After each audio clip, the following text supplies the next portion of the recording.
আপনি কিভাবে আমাদের ট্রেনিং সেন্টার সম্পর্কে জানতে পেরেছেন?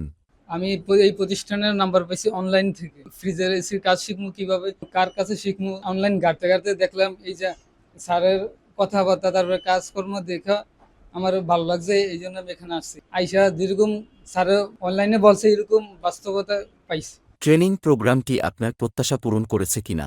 আলহামদুলিল্লাহ, স্যার যেভাবে যেভাবে বলছে আর আমার যে আকাঙ্ক্ষা ছিল শিখার, যেরকম ভাবে শিখার আগ্রহ ছিল, স্যার তার চাইতে বেশি শিখতে পারছি। ট্রেনিং সেন্টারের সরঞ্জাম ও সুবিধাগুলি কেমন ছিল? আপনি কি সন্তুষ্ট ছিলেন? আলহামদুলিল্লাহ, সবকিছুতে ভালো। স্যারে প্রত্যেকটা জিনিস আমাদেরকে ধরে ধরে দেখাইছে, তারা সবকিছু এনে এনে দেখাইছে। প্রত্যেকটা জিনিস স্যারে আনছে, আনার পরে আমাদের ভেঙ্গে ভেঙ্গে দেখাইছে। আপনার প্রশিক্ষক জামাল স্যার সম্পর্কে কিছু বলুন। তার শিক্ষাদানের ধরন কেমন ছিল? আলহামদুলিল্লাহ, স্যারের কথাবার্তা, তারপরে যেভাবে শিখায় অনেক ভালো লাগে। যেভাবে স্যারের কথা বলে আরো শিখতে মন চায়। অনেক সুন্দরভাবে সহজভাবে আমাদের বুঝাই দেয়। ভাবে এরকম বলতে লেকচার দিয়া উদাহরণ দিয়ে দিয়ে একটা জিনিস আমাদেরকে অনেক সুন্দরভাবে বুঝাতে ধরে হাতে কলমে স্যারের শিখাতে দেয় সুন্দরভাবে। আমাদের প্রশিক্ষণে আপনি কোন ধরনের প্র্যাকটিক্যাল কাজ করেছেন?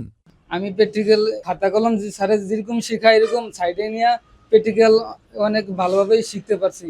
কারণ সকালবেলা ক্লাস করার পরে তারা প্র্যাকটিক্যাল ভাবে আমাদের সাইডে পাঠায় দেয়। সাইড টেকনিশিয়ানের সাথে আমাদের ভালো কাজ করাইছে।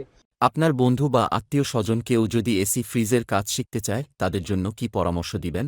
আমি বলবো অবশ্যই, আমি এখানে যে উপকৃত হয়েছি আর স্যার যেভাবে বুঝায় আমি যেরকম উপকৃত হয়েছি, আমি চাই আমার যে বন্ধু বান্ধব আছে তারাও একটা ভালো জায়গায় আসুক। অলরেডি আমি একজনকে নিয়ে আসছি, আরেকজন আমাদের সাথে কথা বলছে, তাকে বলছি এখানে আসার জন্য।